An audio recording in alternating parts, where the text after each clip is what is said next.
بسم الله الرحمن الرحيم. کتێبخانەی دەنجی ڕۆشنایی. ناوی کتێب چل فەرموودەی قودسی. نووسینی مامۆستا عەبدولقادر تەوحیدی. خوێندنەوەی هێمن تۆفیق گەردی. مۆنتاژ و کارە دەنجەکان ڕێبین کازم محەممەد. پێداچوونەوەی تۆماری ڤیان حەمید عوسمان. لا بڵاوکراوەکانی نووسینگەی تەفسیر بۆ بڵاوکردنەوە و ڕاگەیاندن. نەخشەسازی ناوەوە جمعە سدیق کاکە. خەت نەوزاد کۆیی. بەرێک ئەمین مخلیس. چاپی یەکەم ساڵی 1432 کۆچی بەرامبەر بە 2011 میلادی. کۆی لاپەڕەکانی 208 لاپەڕەیە. لە بەڕێوەبەراتی کتێبخانە گشتیەکان ژمارە سپاردنی ساڵی 2011 پێدراوە. مافی لە چاپدانەوەی پارێزراوە بۆ نووسینگەی تەفسیر. تێبینی سەرجەم کتێبە تۆمارکراوەکانی کتێبخانەی دەنجی ڕۆشنایی گزارش لە لۆچوونی نووسەر دەکەن و بە هەموو شێوەیەک بازرگانی پێوەکردنیان قەدەغەیە. بە هیوای سوودبینین. پێشکەش بێ بە گیانی پڕخەیر و بەرەکەتی پێغەمبەری ئازیزمان صلى الله عليه وسلم، بە گیانی باوک و دایکێ کە زۆر تامەزرۆ بوون بۆ گەیشتنی ڕۆڵەکانیان بە پلەی زانیاری ئاینی. پێشکەش بێ بە هەموو ئەو براو خوشکانەی کە گیانی خۆیان لە پێناو خواناسی و گەیاندنی ئایندا فیدا کردووە و دەیکەن. پێشکەش بێ بە هەموو ئەو کەسانەی کە بە شێوەیەک لە شێوەکان لە پێگەیاندن و تێگەیاندنی زانیاری ئاین کە تاقە زانیاری ڕاستەقینەیە بە بەرەی ئادەمیزاد کە بەشدار بوون و دەبوون. پێشکەش بێ بە هەموو ئەو براو خوشکانەی کە لەم سەردەمەدا ئەو ڕێبازە ڕاستیان هەڵبژاردووە و چالاکانە هەوڵی بۆ دەدەن. پێشەچی لاپەڕە حەفت. إن الحمد لله نحمده ونستعينه ونستغفره ونستهديه ونعوذ بالله من شرور أنفسنا ومن سيئات أعمالنا من يهد الله فلا مضل له ومن يضلل فلا هادي له ونشهد أن لا إله إلا الله وحده لا شريك له ونشهد أن محمدا عبده ورسوله. أما بعد، يا أيها الذين آمنوا اتقوا الله حق تقاته ولا تموتن إلا وأنتم مسلمون. يا أيها الناس اتقوا ربكم الذي خلقكم من نفس واحدة وخلق منها زوجها وبث منهما رجالا كثيرا ونساء واتقوا الله الذي تساءلون به والأرحام إن الله كان عليكم رقيبا. يا أيها الذين آمنوا اتقوا الله وقولوا قولا سديدا يصلح لكم أعمالكم ويغفر لكم ذنوبكم ومن يطع الله ورسوله فقد فاز فوزا عظيما. وإن أصدق الحديث كتاب الله وخير الهدي هدي محمد صلى الله عليه وسلم وشر الأمور محدثاتها وكل محدثة بدعة وكل بدعة ضلالة وكل ضلالة في النار. ولا سرداخوازی گەلێک لە براو خوشکانی تامەزرۆی خواناسی ئەم چل فەرموودە قودسیم ئامادە کردو. وەکو دیارەکی زۆر بەنرخ پێشکەشتانی دەکەم، بەڵکو خوددا بیکات بەهۆی خۆشبەختی هەردوو دنیامان و بیکات بە چرایەکی ڕۆشنکەرەوەی ڕێگامان تا لە تاریکاییەکانی نەزانین و کوفر و تاوان ڕزگارمان ببێ و مەبەستی سەرەکی ئەم ژیانەمان بە چاچی بزانین کە خودای گەورە دەفەرمێت وما خلقت الجن والإنس إلا ليعبدون. واتە ومن جنۆکە و ئینسانم دروست نەکردووە مەگەر بۆ بەندەتی نەبێت. ئاشکرایە کە زانینی قورئان و فەرموودە ساغ و دروستەکانی پێغەمبەری ئازیزمان صلی الله عليه وسلم لا پلێکدایە کە هیچ زانینێ ناگاتە ئەو زانینە بەنرخە. پێویستەوەش بزانین کە دوژمنانی ئاین هیچ کاتێک لە دژایەتی ئەم ئاینە نەوەستاور و بە هەموو شێوەیەک دژایەتیان کردووە، هەر لە شەڕ و ڕێگاگرتنی ئاینەوە هەتا دروستکردنی قسەی ناڕاست و نادروست بە زمانی پێغەمبەری ئازیزمان صلی الله عليه وسلم. بەڵام سوپاس بۆ خوددا بەڵێنی خوا ڕاستە چاودێر و نیگابانی ئەم ئاینێ و تا ڕۆژی دوایی کەس ناتوانێت شتێکی لێ زیاد و کەم بکات و پێی نەزانرێت. ئەوەتە ئەو خائین و درۆزن و کەڵەکچیانەیشی ئاشکرا کردو. هەر لە سەرەتاوە زانانی ڕاستەقینە کەوتنە ڕوو هەڵماڵین و ڕیسواکردنیان و هەموو قسە داتاشرا و دروستکراوەکانیان بۆ سەردەمی خۆیان و پاش خۆیانیشیان ڕوون کردوتەوە. فەرمودەکانی پێغەمبەرمان صلی الله علیه وسلم بەخوا ناساند و تەنانەت ئەو قسە دروستکراوانەیشیان تۆمار کرد و ڕاویەکانیان باس کردن تا بۆ پاش خۆیان ئاسانتر بێت. خدا جەزای خەیریان بداتەوە. واتە فەرموودە ساغەکان ئەسەحیح جیاکرانەوە و لەمبارەوە هیچ نیگەرانی نەماوە. جا ئەوانەی بەڕاستی مسلمانن دەبێ بزانن کە سەرچاوەی ئاینەکەیان بریتێ لە قورئان و ئەو فەرموودە ساغانە و نابێ لە قورئان جیا بکرێنەوە، چونکە بەو فەرمودانە مانای قورئانمان بۆ ڕۆشن دەبێتەوە. هەروەها خدا ئەرچی ڕۆشنکردنەوەی قورئانی بە پێغەمبەرمان صلی الله علیه وسلم سپاردووە. ئەوەتا دەفەرمێت وأنزلنا إليك الذكر لتبين للناس ما نزل إليهم ولعلهم يتفكرون.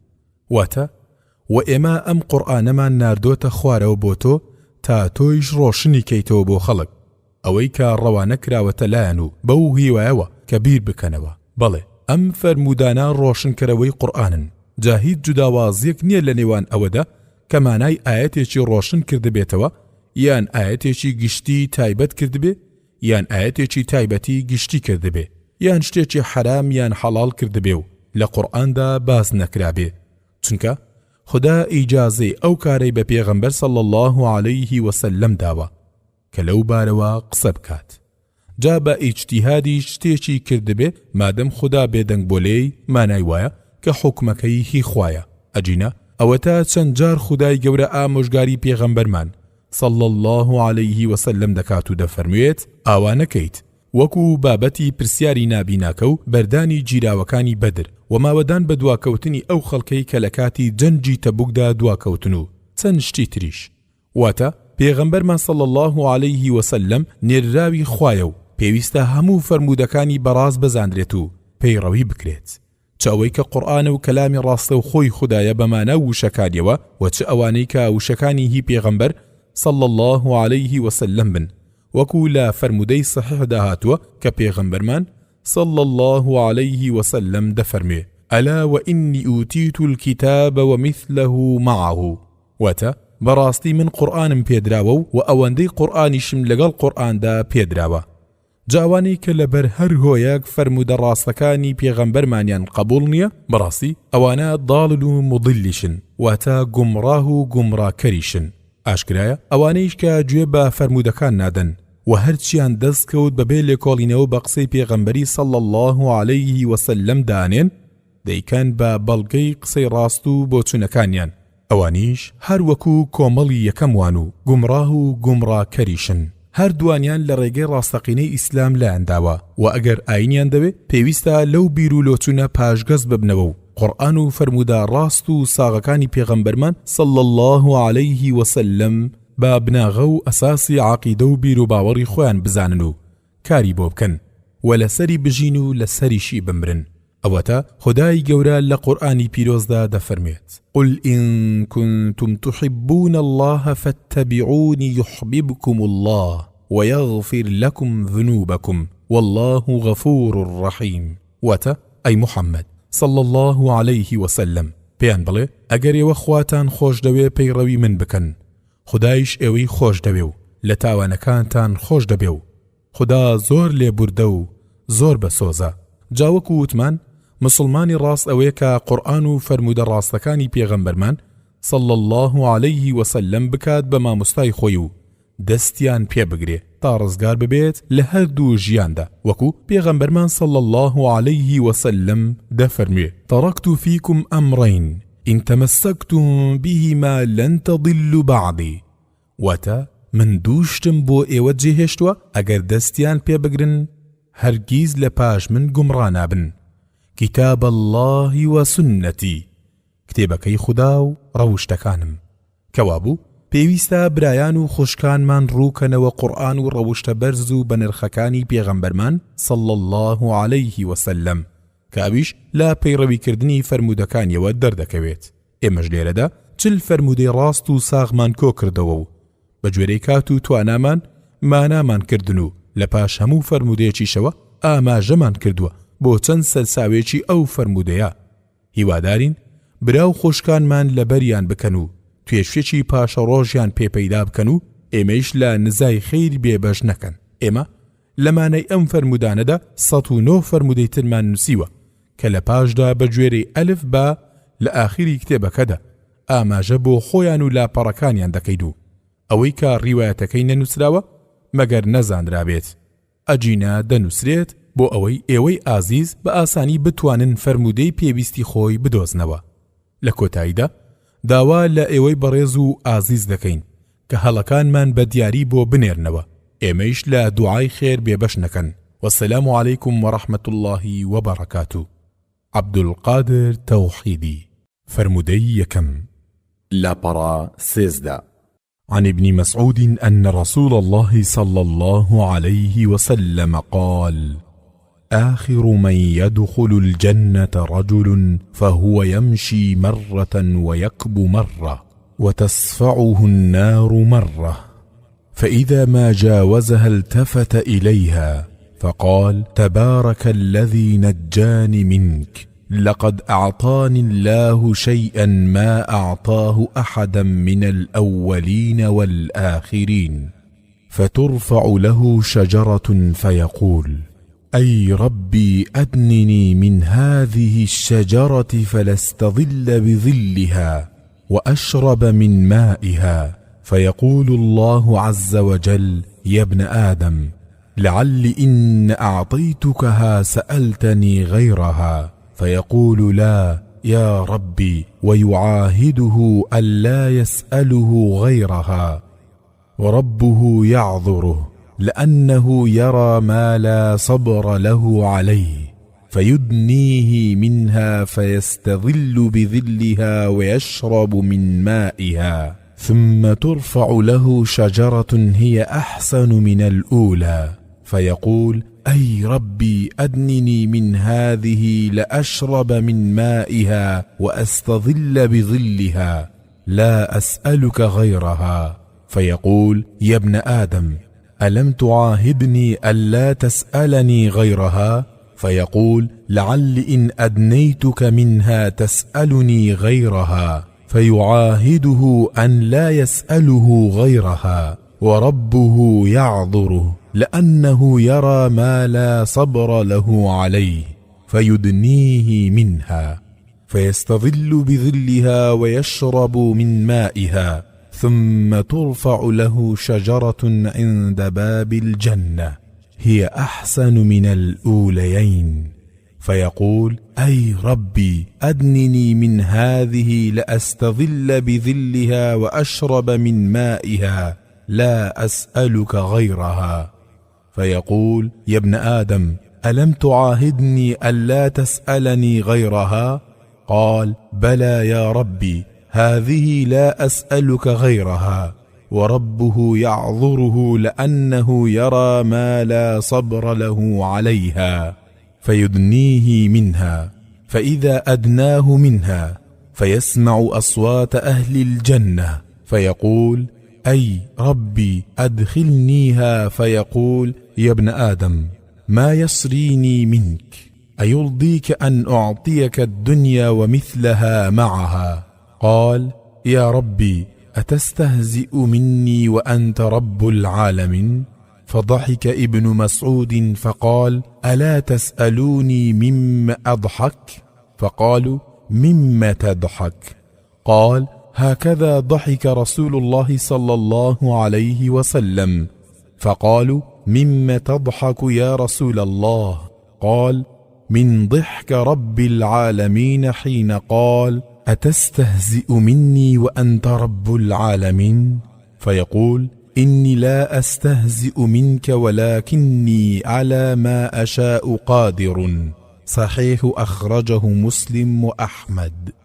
واتە عەبدوڵڵای کوڕی مەسعود دەجێڕێتەوە لە پێغەمبەری خواوە صەڵی الله عليه وسلم کە فەرموویەتی: ئاخر کەسێک کە دەچێتە بەهەشت پیاوێکە کە کاتی هاتنە دەرەوەی لە ناو ئاگر هەندێ جار دەچێت و هەندێ جاریش لەبەر بێهێزی و ئێش و ئازاری ئاگری جەهەندەم دەکەوێت و جاجاریش هەڵماتی ئاگر هەڵی دەپڕژێنێ و ڕەشی دەکاتەوە. کاتێک کە لەو ئاگرا دەرباز دەبێت لا ئەکاتەوە بۆ لای و دەڵێ: پاک و بێگەردی بۆ ئەو زاتەی کە ڕزگاری کردم لێت. جا ئەوەندە سەختی و ئێش و ئازاری دیوە، ئێستا کە ڕزگاری بووە وا دەزانێت کەس خۆشی وای نەدیوە و وەک ئەو نەکەوتوۆتە ئیسراحەتەوە. بۆیە دەڵێت: بڕاستی خوددا شتێکی بە من بەخشیوە بە هیچ کەسێکی نەداوە، نە لەناو خەڵکی پێشوودا و نا لەناو خەڵکی ئێستادا. اینجا درەختێکی جوانی پیشان دەدرێت و دەڵێت: ئەی پەروەردگارم، نزیکم بکەرەوە لەو درەختە تا لە سێبەریدا دانیشم و لە ئاوی بخۆمەوە. بەرەبەرە و کەمکەم تەماعبازی ئەو ئینسانە دەردەکەوێت و ساختیەکەی پێشووی کەمکەم لەبیر دەچێتەوە و داوای شتی زیاتر لە خوددا دەکات. چۆن لە ژیانی دنیادا ئەگەر دووچاری سەختی و تەنگ و چەڵەمەیەک ببێت تەنها لەو دەپاڕێتەوە و داوا لەو دەکات و دەزانێت کەسی تر هیچی پێ ناکرێت. بەڵام کاتێک کە ڕزگاری دەبێت لەو ناخۆشی و تەنگاوەدا و کەوتە ناو ناز و نیعمەتەوە، یارمەتیەکانی خودای دانا و کاربەجێی لەبیر دەچێتەوە و دەست بە نافەرمانی خودای گەورە دەکات و دەچێتەوە سەر بیر و ڕای پێشووی خۆی، وەکو خۆی پەروەردگار دەفەرمێ: وَإِذَا مَسَّهُ الشَّرُّ فَذُو دُعَاءٍ عَرِيضٍ. واتە هەر کاتێ دووچاری ناخۆشی و تەنگ و چەڵەمە ببن زۆر دەپاڕێنەوە. وَإِذَا أَنْعَمْنَا عَلَى الْإِنسَانِ أَعْرَضَ وَنَأَى بِجَانِبِهِ. واتە و هەر کاتێکیش نیعمەتی خۆمانی بەسەردا بڕێژین پشت دەکاتە ئاین و لامل ئەکاتە فەقیر و بێنەوایان. هەروەکو دەفەرمێت: وَقَلِيلٌ مِّنْ عِبَادِيَ الشَّكُورِ. واتە کەمێک لە بەندەکانم سوپاسگوزارن. جا برا و خوشکانم بزانن ئێوە لەو کەمەنیانە. جا ئەو دەرچووە لە ئاگری جەهەنەم و ئێستا داوای سێبەری ئەو درەختە و ئاوە خۆشەکەی دەکات و خۆی گەورەی خاوەن شکۆیش دەفەرمێت: ئەی کوڕی ئادەم، لەوانەیە ئەگەر ئەویشت پێ بدەم هێشتا هەر داوای شتی زیاترم لێ بکەیت. ئەویش لە وەرامی پەروەردگاردا دەڵێت: نەخێر ئەی پەروەردگارم، و بەڵێن ئەدات کە بێجگە لەوە داوای هیچی تر نەکات و پەروەردگار بەهانەکەی لێ وەردەگرێت، چونکە دەزانێت کە ئەو پیاوە توانای خۆگرتنی نییە بۆ نەگەیشتنە ئەو درەختە. لەبەر ئەوە خوددا بە میهرەبانی و سۆزی خۆی ئەو کابرایە لەو درەختە نزیک دەکاتەوە و کابرا لە سێبەرەکەی دەحەسێتەوە و لە ئاوا بە لەذەتەکەی دەخواتەوە. پاش ماوەیەک درەختێکی لەو جوانتر و شۆخ و شەنگتری پێنیشان دەدرێت. دیسان داوا لە خوا دەکات کە لەو درەختەی تر نزیکی بکاتەوە تا لە سێبەر و ئاوی ئەویش سوود وەرگرێت و گورج ئەڵێت: بێجگە لەوەیش داوای شتی ترت لێ ناکەم. خودایش دەفەرمێت: ئەی کوڕی ئادەم، مەگەر تۆ بەڵێنت نەدا کە داوای شتی ترم لێ نەکەیت؟ لەوانەیە ئەمەیشت بدەمێ هەم داوای زیاترم لێ بکەیت. و خوددا دەزانێت ئەو کابرا توانای خۆگرتنی نییە و هەتا ئەو درەخت و جێگایی نەدرێتێ هەر داوا دەکات. بۆیە خوای مێهرەبان چاوپۆشی لە بەڵێن شکێنی پێشووی دەکات و لەم درەختەی تر نزیکی دەکاتەوە و ماوەیەکیش لە سێبەری ئەودا دەحەسێتەوە و لە ئاوەکەی دەخواتەوە. اینجا درەختێکی لەو جوانتری لە بەردەرگای بەهەشدا پیشان دەدرێت. دیسان هەم دەڵێت: ئەی پەروەردگارم، ئالەو درەختەیش نزیکم کەرەوە تا بچمە سێبەری و لە ئاوەکەی بخۆمەوە و بێجگە لەوە داوای هیچی ترت لێ ناکەم. پەروەردگار دەفەرمێت: ئەی کوڕی ئادەم، ئەی تۆ بەڵێنت پێ نەدام کە داوای شتی تر نەکەیت؟ ئەویش دەڵێت: بەڵێ ئەی پەروەردگارم، بەڵێنم دا، بەڵام هەر ئەمەم بۆ بکە ئیتر داوای هیچی ترت لێ ناکەم. خوددا ئەم جارەش چاوپۆشی لە پەیمان شکاندنەکەی دەکات و دەزانێ و پیاوە خۆی پێڕا ناگیرێت، هەر داوا دەکات. بۆیە نزیکی دەکاتەوە لەو درەختەیش، وە کاتێ لەو درەختەوە نزیک دەبێتەوە و گوێی لە دەنجی ئەهلی بەهەشتەوە دەبێت، دەڵێت ئەی پەروەردگارم بمخەرە بەهەشتەوە. خودایش دەفەرموێ ئەی کوڕی ئادەم چ شتێک وات لێ دەکات کە داوای شتی ترم لێ نەکەیت؟ ئایا ڕازی دەبیت بە ئەندازەی هەموو دنیا و ئەوەندەی تریشی لەگەڵدا بێت پێت بدەم؟ کابرا دەڵێت ئەی پەروەردگارم ئایا تۆ گاڵتەم پێ دەکەیت لەگەڵەوەدا کە تۆ پەروەردگاری هەموو عالەمیت؟ لێرەدا عەبدوڵای کوڕی مەسعود کە ئەم فەرمودەی بۆ باس کردوین پێکەنی و وتی پرسیارم لێ ناکەن و بڵێن بۆچی پێکەنیت؟ وتیان بۆ پێدەکەنیت؟ وتی هەروە لەم کاتەدا پێغەمبەر صلی الله عليه وسلم ئەم باسەی بۆ کردین و پێکەنی و خەڵکیش وتیان بەچی پێدەکەنیت ئەی پێغەمبەری خوا صلی الله عليه وسلم؟ فەرمووی بە پێکەنینی پەروەردگاری عالەم. کاتێک کە کابراوتی ئایا گاڵتەم پێ دەکەیت کە تۆ پەروەردگاری عالەمیت؟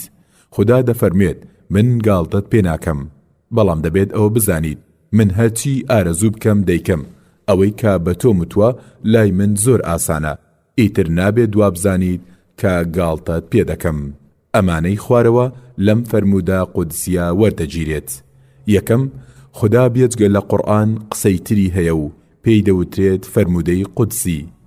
دووەم، لە پاش چوونە ناو ئاگری جەهەنەم ڕزگاربوون لەو ئاگرا هەیە بە فەرمانی پەروەردگار.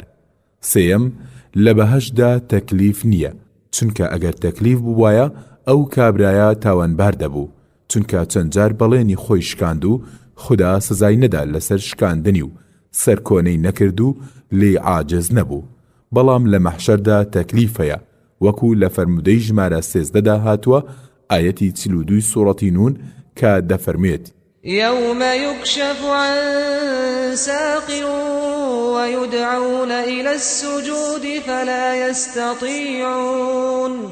واتە ئەو ڕۆژەی کە لاقڕوود دەکرێت، بانگ دەکرێت بۆ کوڕنوش بردن کەچی ناتوانن کوڕنوش ببن.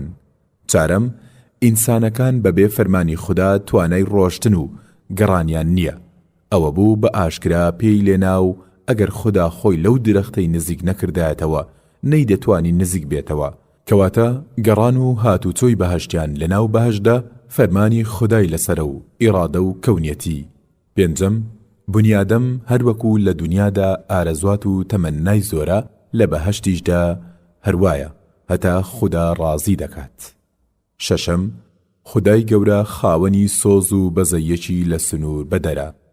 هەفتەم، خدا پێدەکەنێت بەڵام چۆنیەتی پێکەنینەکەی نازانین و ئەمە یەکێکە لە سیفەتە زاتیەکانی خدای خاوەندە سەڵات کە دەفەرموێت لەیسە کەمیثلیه شەیء وەهوە السەمیع البەصیر، وێنەی ئەو نییە و ئەو بیسەرە و بینەر. هەشتەم، لەو دنیادا سێبەر هەیە بەڵام سێبەری خۆر نییە و چۆنیەتیەکەی نازانین. نۆیەم، دروستە لاساییکردنەوەی مرۆڤ لە شتی ڕاست و حەڵاڵدا، وەک پێکەنینی ئیبنی مەسعود بەو شێوەی کە پێغەمبەری خوا صلی الله عليه وسلم پێکەنی بوو. دەیەم، گەورەی و فراوانی بەهەشت ئەوە تا ئاخر کەس دوو ئەوەندەی دنیای پێدەدرێ. لە هەندێک ڕیواەتی تردا هاتووە کە دە بەرامبەری دنیای پێدەدرێت. ئەی ئەبێ مام ناوەندی و سابقین چەندیان بدرێتێ. خدای پەروەردگار لە سوڕەی ئالی عیمران ئایەتی 133 دەفەرموێت وجنة عرضها السماوات والأرض أعدت للمتقين. واتە بەهەشتێک کە پانیەکەی وەکو پانایی ئاسمانەکان و زەوی بێت ئامادەکراوە بۆ پارێزکاران. جاکەمێ ورد بەرەوە ئەو خۆرەی کە ئێمە بە شێوەی سینیە دێتە بەرچاومان بە هەزاران هەزار جار لەم زەویە گەورەترە، کەچی لە چاوەی ئاسماندا وەکو خاڵێکی زۆر بچووک وایە. دەی ئەبێ ئاسمانی یەکەم چەند بێ و ئاسمانی دووهەمیش ئەبێ لای کەم دوو بەرامبەری ئاسمانی یەکەم بێ، ئەبێ چەند گەورەتر بێ. جا هەر بەم شێوەیە ئاسمانی سێهەم و چوارەم و تا حەوتەم لە بەرچاو بگرە، جاییتر دەتوانی کەمێک لە گەورەی بەهەشت تێبگەیت. یازدەم، سزای خاوەن باوەڕ دەدرێت و ڕزگار دەبێت لە پاشا دەخرێتە بەهەشتەوە کە ئەمە بیر و باوەڕی ئەهلی سونەت و جەماعەتە، وەک لەم فەرمودەدا دیمان لە ناو ئاگری جەهەنەم هێنرایە دەرەوە و خرایە بەهەشتەوە و ئەو هەموو جێگا فراوانەشی پێدرا. دەی فڕەیدە قسەی ئەوانەی کە دەڵێن باوەڕبوو ناچێتە دۆزەخەوە، یان ئەوانەی کە دەڵێن چوە دۆزەخەوە ڕزگار نابێ. فرمودەی دووەم. لاپەڕا 21. عن عبد الله بن عمرو أي ابن العاص رضي الله عنهما قال: صلينا مع رسول الله صلى الله عليه وسلم المغرب، فرجع من رجع وعقب من عقب، فجاء رسول الله صلى الله عليه وسلم مسرعا قد حفظه النفس وقد حسر عن ركبته، فقال: أبشروا هذا ربكم قد فتح بابا من أبواب السماء يباهي بكم الملائكة يقول: انظروا إلى عبادي قد قضعوا فريضة وهم ينتظرون أخرى. أخرجه ابن ماجه صحيح. واتا عبد الله كري عمري كري عاص رضای خوا لە هەردووچیان بێ دەڵێت لە خزمەتی پێغەمبەری خوادا صلى الله عليه وسلم نوێژی مەغریبمان کرد و گەڕایەوە بۆ ماڵ.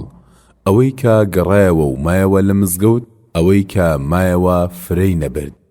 پێغەمبەری خوا صلى الله عليه وسلم بەپەلا هاتەوە و هەناسەی تون ببوو، لاقی مبارەکی تا ئەژنۆ هەڵکردبوو. فەرمووی: مژدە بدەن، ئەوە پەروەردگارتانە، بەڕاستی دەرگایەکی لە دەرگاکانی ئاسمان کردوێتەوە و شانازیتان پێوە دەکات بەسەر فریشتەکاندا و دەفەرموێت: تەماشای بەندەکانم بکەن، فەرزێکیان ئەنجام داوە و چاوەنواڕی ئەنجامدانی فەرزێکی تر دەکەن. لەم فەرموودا قودسیەش ئەمانەی خوارەوەی لێ وەردەگیرێت. یەکەم، مژدەدان و کەیف خۆشبوون بە هەواڵی خۆش، ئەبشیڕوو. دووەم، گەورەی نوێژی جەماعەت، صلينا مع رسول الله صلى الله عليه وسلم. سێیەم، سنەتە پەلەکردن بۆ گەیاندنی هەواڵی خۆش بە مسلمانان. چارەم، تا ئەژنۆ عەورەت نییە بۆ پیا و قەیناکە دەرکەوتنی و ڕواڵەتی فەرموودەکەش وا دەگەێنێت کە دەرکەوتنی ئەژنۆش عەورەت نەبێت. ئەگەرچی دەگونجێت عن لێرەدا بەمانای ئیلا بێت، چونکە حرفی جەڕ لە جێگای یەکتردا دێن. جا ئەگەر ئەژنۆش داپۆشرێت چاکترە بۆ دوورکەوتنەوە لە گومان. داع ما یوریبوکە ئیلا ما لا یوریبوک. واز بێنە لەو شتەی کە گومانی تێدایە، بچۆ بۆ ئەو شتەی گومانی تێدا نییە. پێنجەم، ئاسمان دەرگای زۆرە، بابا من ئەبواب السەماء، وەکو لە سوڕەتی قەمەردا دەفەرمێت: فتحنا أبواب السماء بماء منهمر. جا دەرگاکانی ئاسمانمان کردەوە بۆ ڕژاندنی ئاوێکی زۆر.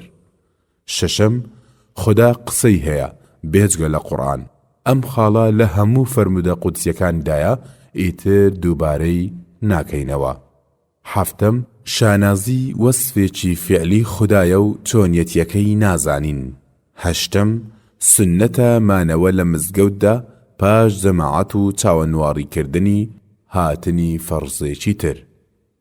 نۆیەم، وەسفی بەرزی بۆ خوا لەسەر بەندەکانی، هذا ربكم قد فتح بابا من أبواب السماء.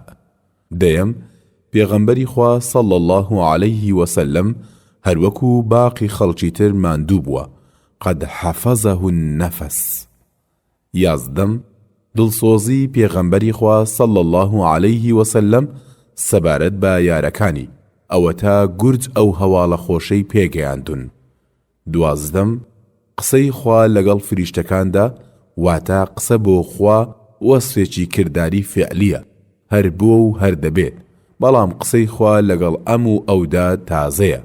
قسەی ئەوانە کە دەڵێن جێگای تازە تازەیە، فڕێدە و گوێی بۆ مەگرە، چونکە ئەوانە لە زەینی خۆیاندا خۆیان لە تەرازوی فەلسەفەی یۆناندا داناوە.